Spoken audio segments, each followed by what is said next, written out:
तो आइए बच्चों, आज हम अगला जो टॉपिक है वो देखते हैं। आज हम क्या क्या पढ़ने वाले हैं सॉल्यूशन में।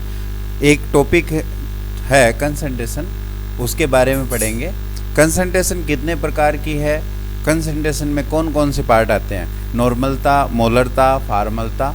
और उसके बाद हम पढ़ेंगे मोल फ्रैक्शन मतलब मोल भिन्न और परसेंटेज, और एक और पढ़ेंगे जिसको हम मोललता कहते हैं। और लास्ट में हम पढ़ेंगे देमाल। देमाल के बाद हम जो है वो ये पढ़ेंगे कि relation between molarity and normality, normality और मोलरिटी में क्या संबंध है। और लास्ट टॉपिक हमारा रहेगा relation between molarity and molality. चलिए शुरू करते हैं। पहला हम टॉपिक लेते हैं कंसंट्रेशन। कंसंट्रेशन क्या है?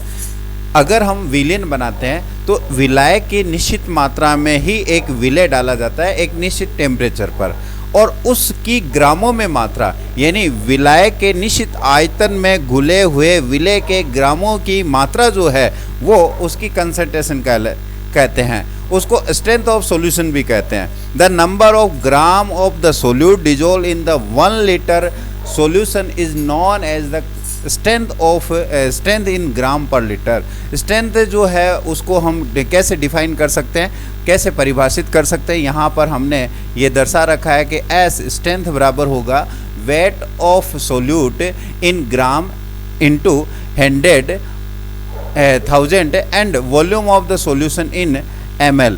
अगर हम ml में लेते हैं सॉल्यूशन का तो हमें 1000 से गुणा करना पड़ेगा। ये हमारा फॉर्मूला हो गया।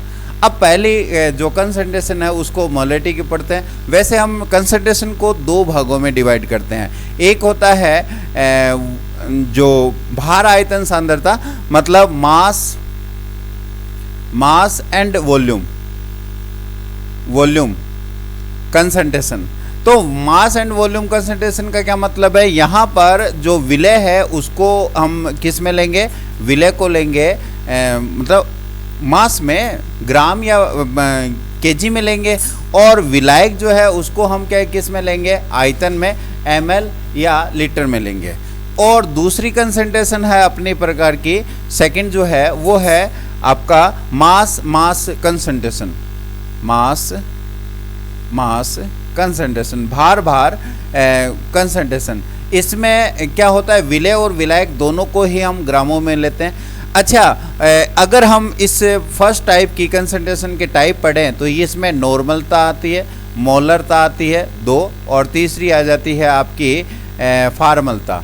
और इसमें अगर हम पढ़ें तो 3 आती है। इसमें भी एक तो होती है भार प्रतिशत, इसका आ जाता है, और एक आ जाता है आपका मोललिटी है ना, मोललता, और एक आ जाता है मोल भिन्न भी इसी में आता है। तो ये जो है वो 6 प्रकार की कंसंट्रेशन वैसे नॉर्मली पढ़ी जाती है। पहला हम लेते हैं मोलरिटी। मोलरिटी का मतलब है मोललता मतलब ये भार आयतन सांद्रता है। भार आयतन का मतलब इसमें विलय तो लेंगे भार में, और आयतन विलाय का लेंगे। The number of mole of the solute dissolve in the 1 litre solution called the molarity. यानी 1 लीटर विलायक में घुले हुए 1 लीटर विलयन में घुले हुए विलय के मोलों की संख्या को हम क्या कहते हैं? मोलरिटी। आप इसको परिभाषित करते हो तो आप हम ये जो है इसका फॉर्मूला लिख सकते हो। मोलरिटी बराबर हो गई number of the mole of solute. Solute के मोलों की संख्या आ गई। सोल्यूट के मोलों की संख्या के नीचे आ गया आपका volume of the solution in litre. अगर लीटर को हम मिलीलीटर में ले लेते हैं तो ये आ जाएगा मिलीलीटर के स्थान पर 1000 यहाँ पर ऊपर। और जो नंबर ऑफ मोल्स लिखते हैं, नंबर ऑफ मोल्स क्या होता है? Weight of the solute in gram, यानी विलय की ग्रामों में मात्रा और उसका मोलिकुलर वेट, इन दोनों का मतलब अनुपात होता है। तो यहाँ पर हमने क्या लिख दिया इसको? देखिए मोल बराबर होता है W/m यानी ग्रामों में मात्रा बट्टा अणुभार। तो यहाँ पर जो ग्राम है वो वैल्यू यहाँ पे लिख दी, और मोलिकुलर वेट हमने यहाँ पे लिख दिया। तो ये नया फॉर्मूला आपका बन गया। ये आपका फॉर्मूला है मोलरिटी का। मोलरिटी को आप अगर स्ट्रेंथ ऑफ सॉल्यूशन से डिफाइन करें तो स्ट्रेंथ ऑफ सॉल्यूशन इन ग्राम प्रति लीटर आ गया, और इसके नीचे आ जाएगा molecular weight of solute. Molecular weight of solute का हम देखिए यहाँ से लेकर के यहाँ तक का जो भाग है वो आपने क्या लिया है स्ट्रेंथ ऑफ द सॉल्यूशन, और मोलिकुलर वेट का इसमें भाग दिया है सोल्यूट के मोलिकुलर। इसको हम अगर नॉर्मेलिटी से इक्विवेलेंट करें तो जो मतलब रिलेशन दर्शाए नॉर्मेलिटी से, तो normality into equivalent weight of solute और जो है डिवाइड बाय मोलिकुलर वेट, ये इक्वल होगा मोलरिटी के। हम यहाँ पर एक एग्जांपल ले लेते हैं, जैसे मान लीजिए आपका सोडियम में क्लोराइड है या सोडियम हाइड्रोक्साइड ले लेते हैं। सबसे इजी आपका एग्जांपल है आपका सोडियम हाइड्रोक्साइड। अगर हमने ले लिया सोडियम हाइड्रोक्साइड ले लिया तो इसका अणुभार कितना है? अणुभार होता है 40 ग्राम। कितना होता है? 40। इसका अणुभार होता है 40।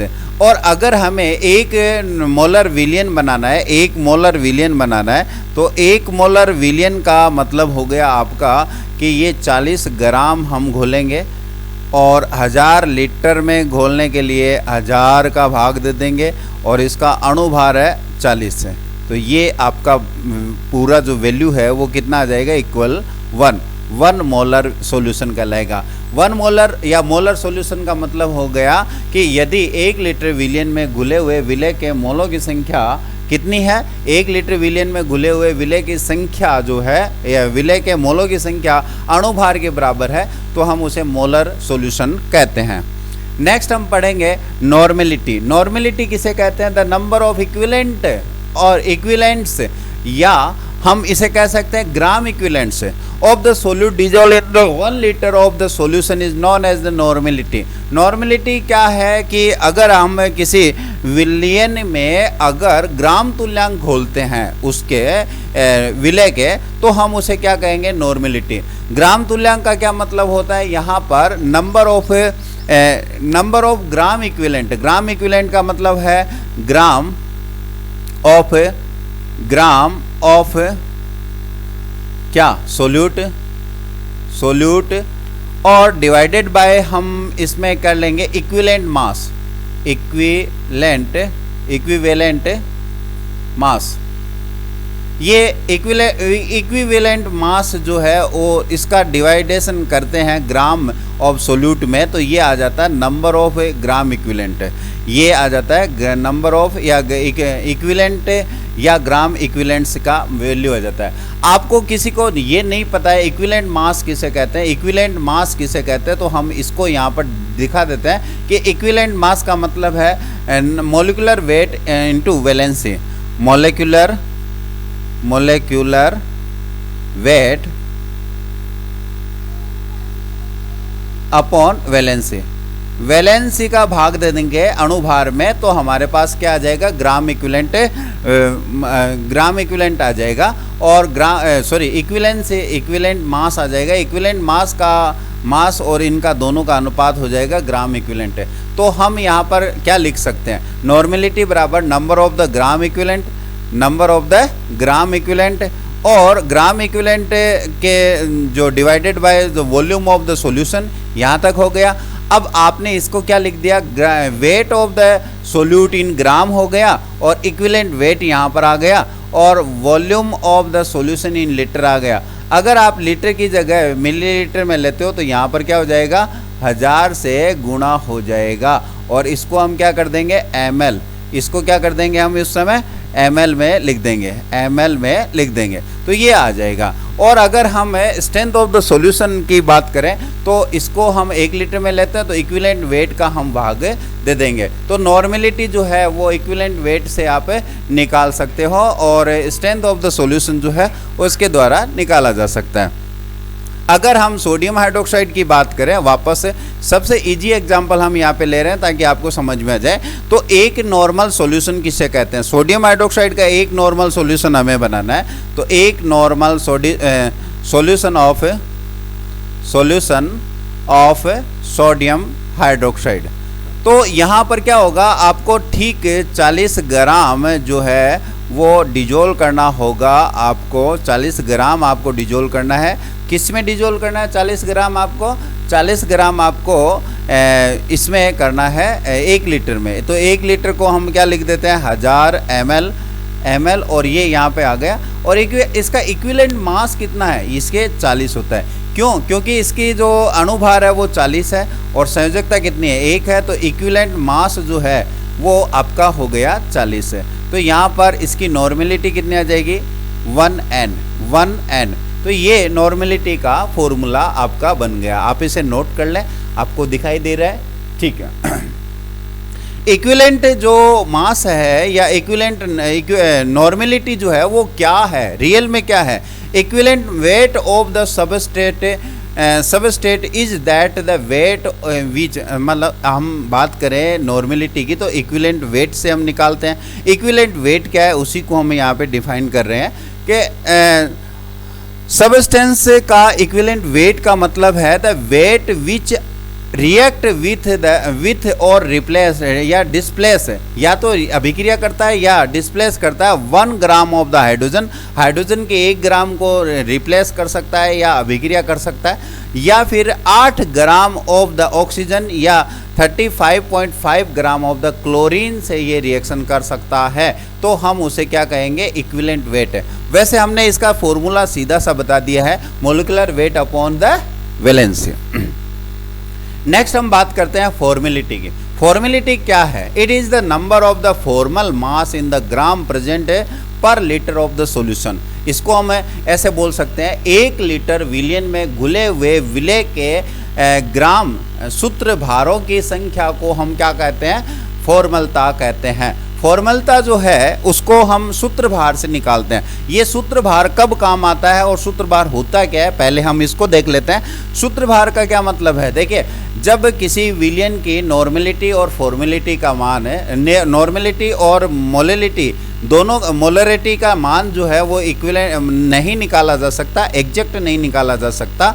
ये कब नहीं निकाला जा सकता? जब या तो किसी विलयन में विलय के पार्टिकल क्या होते हैं? एसोसिएट हो जाते हैं, संगुणित हो जाते हैं, या फिर हम ये कह देते हैं पार्टिकल जो है वो आपस में जुड़ गए, गुच्छे में बदल गए, या फिर कोई पार्टिकल जो है वो आयनित हो जाता है, तो हम इसकी नॉर्मेलिटी और मोलरिटी का मान जो है एग्जैक्ट नहीं निकाल सकते।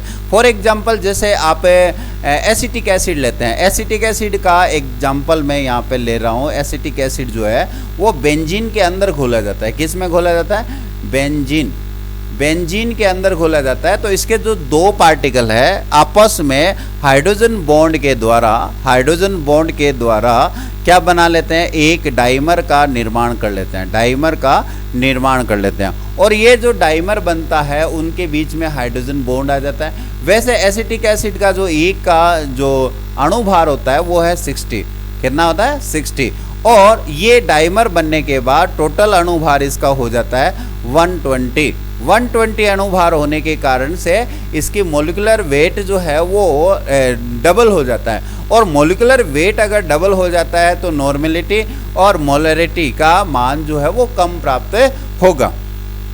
ऐसा होने पर हम फॉर्मेलिटी को ज्ञात करते हैं, इसलिए फॉर्मेलिटी का इस्तेमाल किया जाता है। और यहाँ पर जो wait of the gram in the solute हम लिखते हैं, तो ये तो आपका सही है, मगर हम ये फॉर्मल मास जो लिखते हैं वो यहाँ पर कैसे निकलते हैं? देखिए, फॉर्मल मास जो है, फॉर्मूला मास जो है वो हम यहाँ पे सोल्यूट का लिखेंगे। तो यहाँ पर जैसे हम फॉर्मल मास लिखें, रियल जो मोलिकुलर मास है वो 60 है, जबकि फॉर्मल मास हम यहाँ पे लिखेंगे। तो ये आपका फॉर्मेलिटी आ जाएगा। In case the formal mass is equal to the molecular mass, अगर मोलिकुलर मास के इक्वल होता है formal mass, the formality is equal to molarity, उस समय उसकी नॉर्मेलिटी और फॉर्मेलिटी, नॉर्मेलिटी और फॉर्मेलिटी और मोलरिटी दोनों इक्वल होगी अगर फॉर्मल मास मोलिकुलर मास के। यह डिपेंड करता है, जो टेम्परेचर है उस पर निर्भर करता है। अच्छा, टेम्परेचर पर निर्भर करती है फॉर्मेलिटी। ये फॉर्मेलिटी जो है वो टेम्परेचर पर निर्भर करती है, क्योंकि कम जो टेम्परेचर होगा तो मॉलिक्यूल्स एसोसिएटेड हो जाएंगे, और हाई टेम्परेचर होगा तो मॉलिक्यूलर डिसोसिएटेड हो जाएंगे, आयनित हो जाएंगे, और इससे इसका मान जो है वो प्रभावित होता है। नेक्स्ट सेकंड टाइप की हम बात करते हैं कंसंट्रेशन की, जिसको हमें मास कंसंट्रेशन कह सकते हैं, भार सांद्रता कह सकते हैं। भार सांद्रता में हम पहला टॉपिक हम पढ़ रहे हैं मोलेलिटी का। मोलेलिटी क्या है? मोलेलिटी को हम ऐसे डिफाइन कर सकते हैं, 1 केजी यानी 1000 ग्राम विलायक में घुले हुए विलय की ग्रामों में मात्रा क्या कहलाती है? मोलेलिटी कहलाती है। क्या कहलाती है? मोलेलिटी।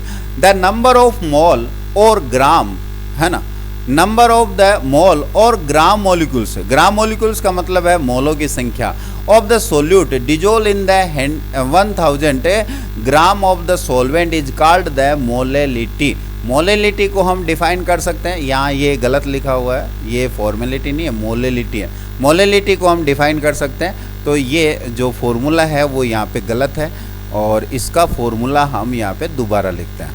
चलिए दोबारा लिखते हैं, ये लिखा हुआ गलत है।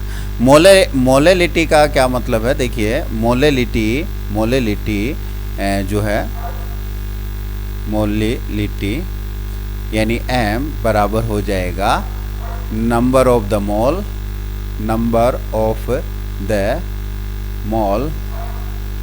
ऑफ सोल्यूट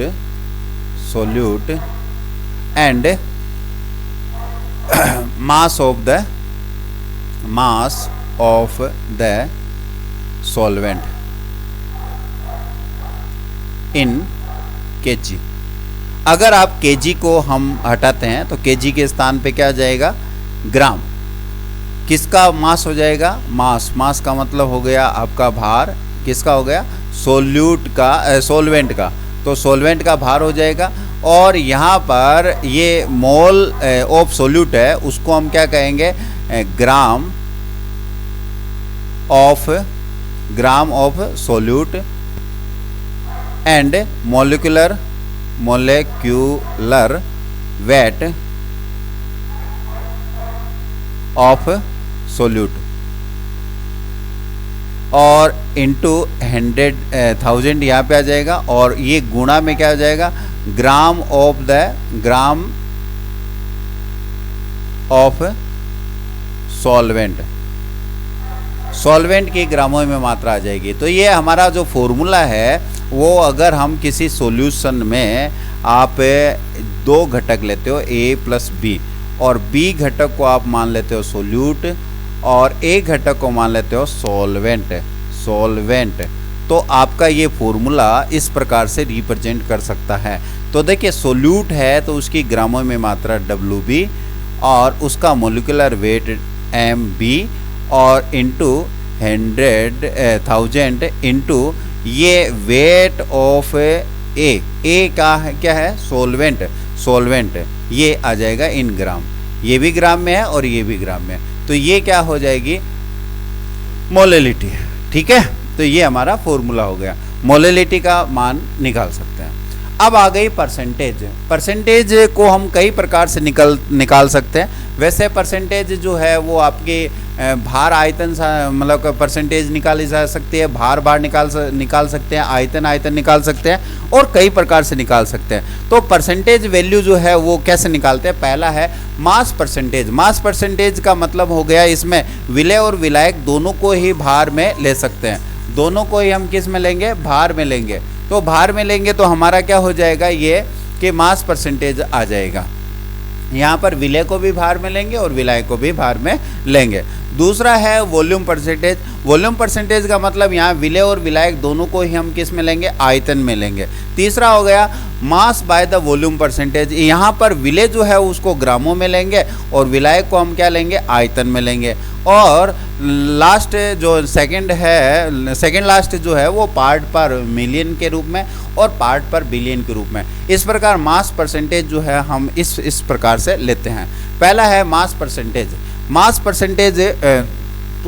को हम इस प्रकार से लेते हैं। पहला है मास परसेंटेज का मतलब है the number of gram of the solute dissolve in the 1 gram of the solution is called the weight fraction of the solution. यहाँ वेट फ्रैक्शन हम इसको कह सकते हैं, यानी हमें प्रतिशत निकालना है और प्रतिशत निकालने का जो तरीका है वो यही है। तो इसमें क्या हो जाएगा? हमने 2 घटक लिए A प्लस B और आपने इसका जो वेट लिया है वो है WA और इसका वेट जो लिया है WB। तो आपका वेट फ्रैक्शन या percentage of the mass of A अगर हम देखते हैं तो परसेंटेज किसका ले रहे हैं, WA का। WA का परसेंटेज निकालने के लिए हमें क्या निकालना पड़ेगा, WA बटा WA प्लस WB इंटू 100, ये हमारा वैल्यू हो जाएगा। तो मतलब प्रतिशत निकालना है, कैसे भी निकाल सकते हैं। Here the W gram of the solute is dissolve in the W gram of the solvent, मतलब कितना भार कितने भार में घुला हुआ है ये हमें देखना होता है।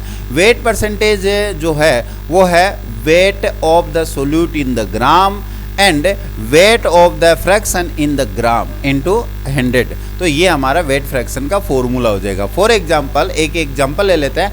If a solution is describe as the 10% glucose in water, अगर ये लिखा हुआ है कि 10% ग्लूकोज का पानी में विलियन बना हुआ है, वो भी क्या है, WW प्रतिशत विलियन बना हुआ है, तो इसका मतलब हो गया 10 gram glucose dissolve in the 90 gram of the water solution make the 100 ग्राम, मतलब टोटल जो है वो 100 ग्राम बनाया गया है और उसमें से 10 ग्राम ग्लूकोज लिया गया है और 90 ग्राम आपका पानी लिया गया है, तो ये वेट प्रतिशत हो जाएगा।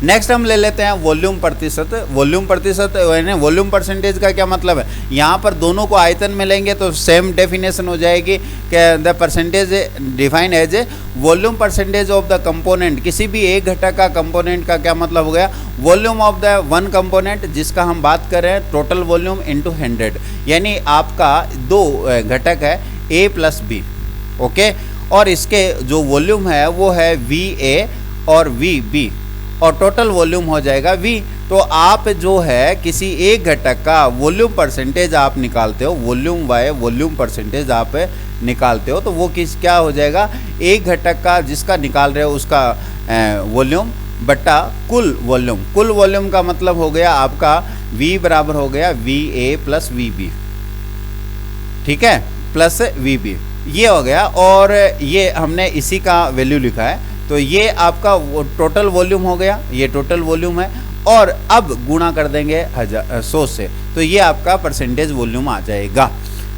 फॉर एग्जांपल हम ले रहे हैं यहाँ पर 10% ethanol solution in the water, means क्या होता है, 10% आपका एथेनॉल का विलियन लिया है V/V, तो इसका मतलब हो गया 10 ml तो आपका एथेनॉल है और 10 के बाद 90 ml जो है आपका जल है, टोटल 100 ml विलियन बनाया गया है। 100 ml का विलियन बनाया, 10 ml आपने एथेनॉल घोल लिया, 90 ml आपने क्या घोल लिया, जल, टोटल आपका आ गया 100 ml, तो ये आपका 10% एथेनॉल सॉल्यूशन इन वाटर कहलाएगा। नेक्स्ट है mass by the volume percentage. Mass by volume percentage का मतलब हो गया आपने ग्रामों में मात्रा घोली है और ग्राम में मात्रा घोली है, आयतन जो आपने है वो ml में लिया है और गुणा आपने 100 कर दिया है, तो ये आपका हो गया W/V परसेंटेज। W/V परसेंटेज का एक उदाहरण ले लेते हैं। 10% WV of sodium chloride solution, अगर आपने ये सॉल्यूशन लिया इतना परसेंट, तो इसका मतलब ये हुआ 10 ग्राम नमक को आपने घुला है 100 ml H2O में, जल में घुला है, तो इसका मतलब ये हो गया। तो मतलब mass by the volume percentage का मतलब है कितना ग्राम आपने 100 ml में घुला हुआ है। The mass of the solute dissolve in the 100 ml is that is mass by volume percentage, okay. Next हम करते हैं बात part per million. Part per million का क्या मतलब है, कई बार क्या होता है, कई जो मटेरियल है, कई जो केमिकल है, जैसे आजकल चलन में आ रहा है फ्लोराइड, पानी में फ्लोराइड होता है और उसकी जो मात्रा है वो नगण्य के बराबर होती है, बहुत बहुत कम कंसंट्रेशन होती है। हम लोकल उदाहरण ले, एक सिंपल सा उदाहरण ले, तो आपकी जो पानी वाली 20,000 लीटर की जो टंकी होती है उसमें एक ड्रॉप आपकी फ्लोराइड नहीं मिलेगी, नए के बराबर मिलेगी। उससे क्या फ़र्क पड़ता है। और इंडियन कल्चर वाले जो लोग हैं उनको तो यही है कि यार एक दाने दो दाने से क्या फ़र्क पड़ता है इतने बड़े पानी में, मगर आपको पता होगा ये फ्लोराइड की मात्रा आपके दांतों को, हड्डियों को कितना नुकसान पहुंचाती है। तो बहुत सूक्ष्म मात्रा में अगर कोई पार्टिकल प्रेजेंट है, अगर किसी दूसरे सोल्यूट में सॉल्यूशन में सोल्यूट प्रेजेंट है, तो उसकी कम मात्रा वाले को हम पार्ट पर मिलियन या पार्ट पर बिलियन में निकालते हैं। जैसे हम यहाँ पे बोल रहे हैं, when a solute is present in the trace quantity it is convenient to express the concentration in the part per million के रूप में कर सकते हैं। और इसको हम डिफाइन कर सकते हैं पार्ट पर मिलियन को, number of the part of component, the total number of the part all component of the solution, यानी जितने भी भाग है सॉल्यूशन में, जितने भी घटक उनके सब के कंपोनेंट का नंबर, और ये उस पार्ट का जिसका हम पार्ट पर मिलियन में कंसंट्रेशन ज्ञात कर रहे हैं उस कंपोनेंट के नंबर, और गुणा 10 टू द पावर 6, ये आपका पार्ट पर मिलियन हो जाएगा। मतलब अगर आप ग्राम में लेते हैं तो ग्राम में हो सकता है, अगर आप वॉल्यूम में लेते हैं तो वॉल्यूम में, तो ये मास टू मास हो सकता है, वॉल्यूम टू वॉल्यूम हो सकता है, मास टू वॉल्यूम हो सकता है, किसी भी प्रकार से हो सकता है। अगर मैं मास टू मास की बात करूं तो किसी एक घटक का पार्ट पर मिलियन का मतलब होता है उस घटक के ग्रामों में मात्रा बट्टा विलियन के कुल ग्रामों की मात्रा गुणा 10 की घात 6। तो ये हो गया WA बट्टा WA प्लस B। अगर दो घटक ही है तो WA plus B into 10 to the power 6, ये हो गया part ppm part per million हो जाएगा। तो ये ठीक इसी प्रकार देखिए यहाँ ये एग्जाम्पल दे रखा है, a litre of the sea water, मतलब पानी जो है समुद्री है, विच वेट 1030 ग्राम, अगर हम 1030 ग्राम पानी लेते हैं समुद्र का, contain the about 10 to the power 6 into 10 to the power -3 gram of the dissolved oxygen. ये ऑक्सीजन की जो मात्रा है वो 6 गुणा 10 की घात -3 ग्राम घुली हुई होती है। Such a small concentration is also expressed in the 5.8 gram per 10 to the power 6 ग्राम, यानी आपका मतलब हो गया 5.8 ppm के रूप में ऑक्सीजन जो है वो पानी में घुली हुई है। बहुत कम मात्रा में तो हम ppm में ही इसे रिप्रेजेंट करेंगे, और ppm से भी अगर बहुत कम मात्रा में तो हम पार्ट पर बिलियन के रूप में रिप्रेजेंट करेंगे, और यहाँ पर जो मात्रा होगी वो 10 टू द पावर 9 के रूप में होगी। बाकी सब सेम है। ये भी आपकी मास टू मास परसेंटेज निकाली जा सकती है, मास टू मास निकाली जा सकती है, मास टू वॉल्यूम निकाली जा सकती है, मास टू वॉल्यूम निकाली जाती है, और वॉल्यूम टू वॉल्यूम निकाली जा सकती है। तो ये 3 प्रकार की यहाँ पर आप इसको पढ़ सकते हो। बस कंपोनेंट जो है वो उसकी मात्रा चाहे भार में हो चाहे आप वॉल्यूम में लो, एक कंपोनेंट जिसका हम पार्ट पर बिलियन निकाल रहे हैं उस कंपोनेंट में total part per total part of the solution दे देंगे और इनटू गुणा कर देंगे 10 टू द पावर 9 का। तो ये हमारे पास कंसंट्रेशन के प्रकार आ गए। अब हम बात करते हैं मोलर फ्रैक्शन की। मोल फ्रैक्शन का क्या मतलब है? देखिए भाई, हम यहाँ पर एक एग्जांपल ले लेते हैं, पहले उसको समझ लेते हैं और फिर उसके बाद हम बात करते हैं। एक बाइनरी कंपोनेंट है, मतलब एक सॉल्यूशन है, ए और बी, 2 सॉल्यूशन है। पहले का जो मोल है वो ए है और दूसरे का जो मोल है वो है NB। ये सॉल्यूशन बना हुआ है, दोनों के मोलों की संख्या आपने इसमें बता रखी है। अब क्या है, मैं ये कहता हूँ मोल फ्रैक्शन किसे कहते हैं। मान लीजिए पहले घटक का मोल फ्रैक्शन, मतलब मोल फ्रैक्शन क्या है? पहले घटक के मोल फ्रैक्शन का मतलब है पहले घटक के मोलों की संख्या बट्टा विलियन में उपस्थित कुल मोलों की संख्या। यानी यहाँ पर हम ऐसे बोल सकते हैं Na 2 घटक ही है तो Na प्लस NB, ये मोल फ्रैक्शन ऑफ A कहलाएगा। मतलब किसी घटक का मोल भिन्न, किसी घटक का मोल फ्रैक्शन उस घटक के मोलों की संख्या और विलियन के कुल मोलों की संख्याओं का रेशियो होता है, अनुपात होता है। The ratio of the number of moles of one component to the total component of all component present in the solution is called the mole fraction of that component. उस घटक का क्या कहलाएगा? मोल फ्रैक्शन कहलाएगा। तो आप इसको उदाहरण मानते हुए यहाँ पर XA का मतलब हो गया पहले घटक का मोल फ्रैक्शन, ये फॉर्मूला बन गया। ये इसी प्रकार मोल फ्रैक्शन ऑफ B का क्या मतलब हो गया? XB बराबर क्या हो गया? NB upon NA plus NB, where NA और NB क्या चीज़ है? यहाँ पर पहले घटक और दूसरे घटक दोनों के मोलों की संख्या है, number of the moles in solute and solvent. आप दो घटक ले रहे हो तो एक को सोलवेंट मान लेते हैं, एक को सोल्यूट मान लेते हैं। आपको जानकर ये खुशी होगी कि आप किसी भी विलयन के लिए आप ith नंबर है तो उन सब के जो मोल फ्रैक्शन है उनका मान आप निकाल सकते हो। जैसे ith घटक है, मतलब एक विलयन है, उसमें A भी गुला हुआ है, B भी गुला हुआ है, C भी गुला हुआ है, सारे घटक गुले हुए हैं। मैं मान लेता हूँ I घटक गुला हुआ है। क्या घटक गुला हुआ? I घटक गुला हुआ है। तो I की मोल फ्रैक्शन का मतलब हो गया I की मतलब ith घटक के मोल फ्रैक्शन का मतलब हो गया ith घटक के मोलों की संख्या बटा विलयन के कुल मोलों की संख्या।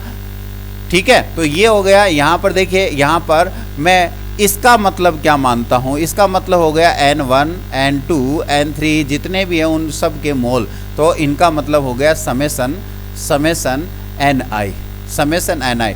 तो हम इसको रिप्रेजेंट इस प्रकार से कर सकते हैं। तो Xi बराबर हो जाएगा Ni अपॉन समेसन Ni। ठीक है, तो किसी भी घटक का। यहाँ पर मोल फ्रैक्शन के लिए हम एक और बात बताने वाले हैं कि अगर हम किसी विलयन में दो घटक, तीन घटक, चार घटक, जितने भी घटक है, जितने भी कंपोनेंट है, उन घटकों के मोल फ्रैक्शन का जो योग है वो इक्वल 1 होता है, 1 के बराबर होता है। मतलब अगर आपके दो घटक है तो XA मोल भिन्न और XB दो घटक के मोल भिन्न का मोल फ्रैक्शन का जो वैल्यू होगा वो 1 होगा। आप इसे निकाल करके देख सकते हो। जैसे मान लीजिए हमने ये यहाँ पर ऊपर सॉल्यूशन का एग्जांपल लिया था, तो ये NA बटा NA प्लस B हो गया। ये क्या हो गया? ये हो गया आपका XA। इसी प्रकार आपने XB लिया था, XB क्या हो जाएगा? XB बराबर हो गया NB बटा NA प्लस NB। और मैं ये कह रहा हूँ कि इन दोनों का योग 1 होगा, बिल्कुल होगा। आप निकाल के दे सकते हो। चलिए हम वैल्यू रख देते हैं। इसका मतलब हो गया NA बटा NA प्लस NB और NB बराबर हो गया NA प्लस NB। अब LCM लेंगे तो ये आ जाएगा NA प्लस NB और ये भी NA प्लस NB आएगा LCM।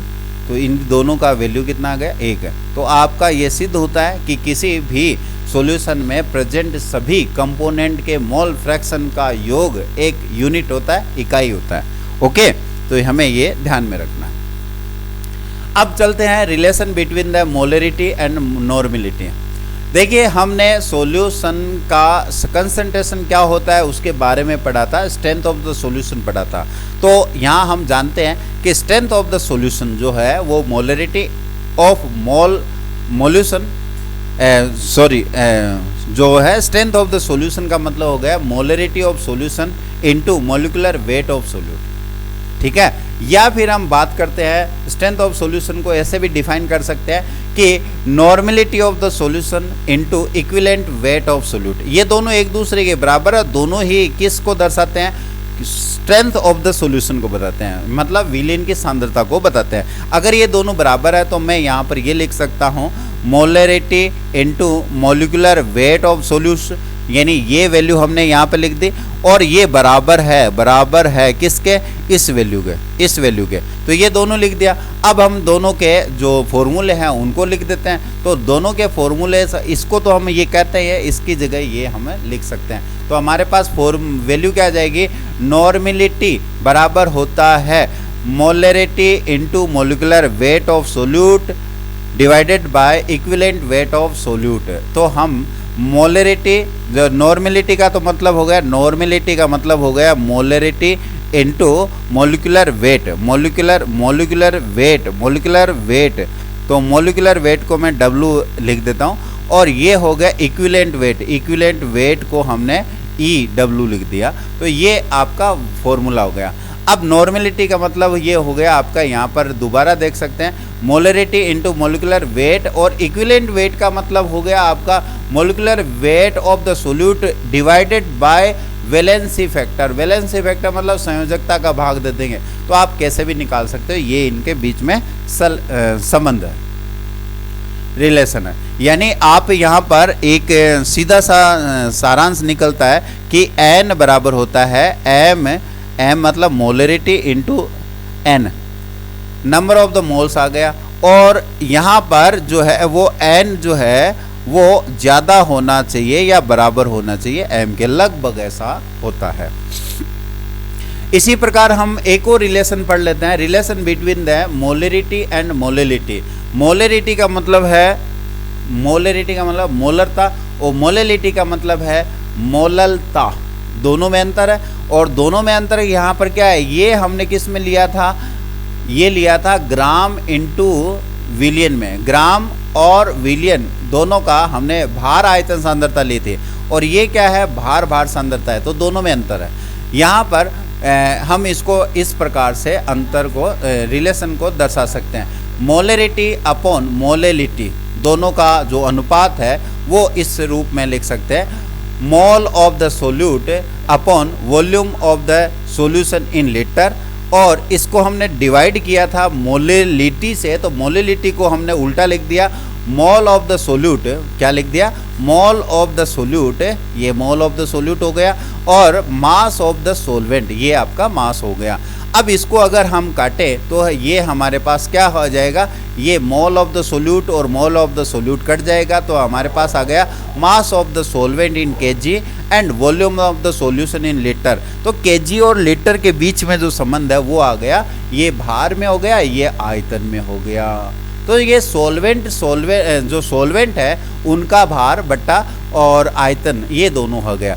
अगर हम इन दोनों को अगर हम दर्शाएं तो यहाँ पर क्या दर्शा सकते हैं, let's the density of the solution, अगर हम सॉल्यूशन की जो डेंसिटी है वो इस प्रकार से दर्शाएं तो मास ऑफ द सॉल्यूशन क्या हो जाएगा, V अपॉन डी। यानी आप जानते हो कि डेंसिटी होती है मास अपॉन आयतन, तो मास अपॉन वॉल्यूम होता है, तो हम यहाँ पर मास ऑफ द सॉल्यूशन को हम V अपॉन डी के द्वारा दर्शा सकते हैं, V इंटू डी के।